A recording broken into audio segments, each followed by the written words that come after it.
ಕೆಆರ್ಪೇಟೆ ತಾಲೂಕಿನ ಕಿಕ್ಕೇರಿ ಹೋಬಳಿಯ ಮಾರ್ಗೋನಹಳ್ಳಿಯಲ್ಲಿ ಸುಮಾರು 113.13 ಎಕರೆ ಗೋಮಾಳದ ಜಮೀನನ್ನು ಬೇಸಾಯ ಮಾಡ್ತಾ ಇರುವಂತಹ ರೈತರಿಗೆ ನೀಡದೆ ಬೇಸಾಯ ಮಾಡದ ಪ್ರಭಾವಿ ವ್ಯಕ್ತಿ ವಕೀಲನೊಬ್ಬರಿಗೆ ಭೂ ಕಬಳಿಕೆಗೆ ಸಹಾಯ ಮಾಡಲಾಗಿದೆ ಅಂತ ಆರೋಪಿಸಿ ರೈತರು ಪ್ರತಿಭಟನೆ ನಡೆಸಿದ್ರು.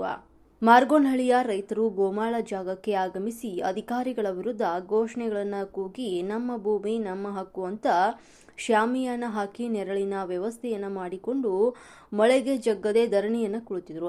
ಮಹಿಳೆಯರು ವಯೋವೃದ್ಧರು ತಮ್ಮ ಹಕ್ಕಿನ ಭೂಮಿ ಉಳಿಬೇಕೆಗೆ ಪ್ರತಿಜ್ಞೆಯನ್ನ ಮಾಡಿದ್ರು.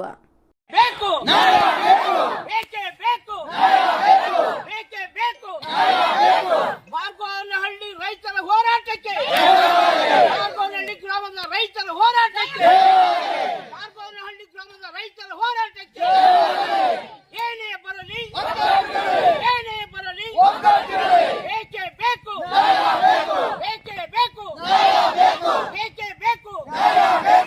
ರೈತ ವಿರೋಧಿ ಅಧಿಕಾರಿಗಳಿಗೆ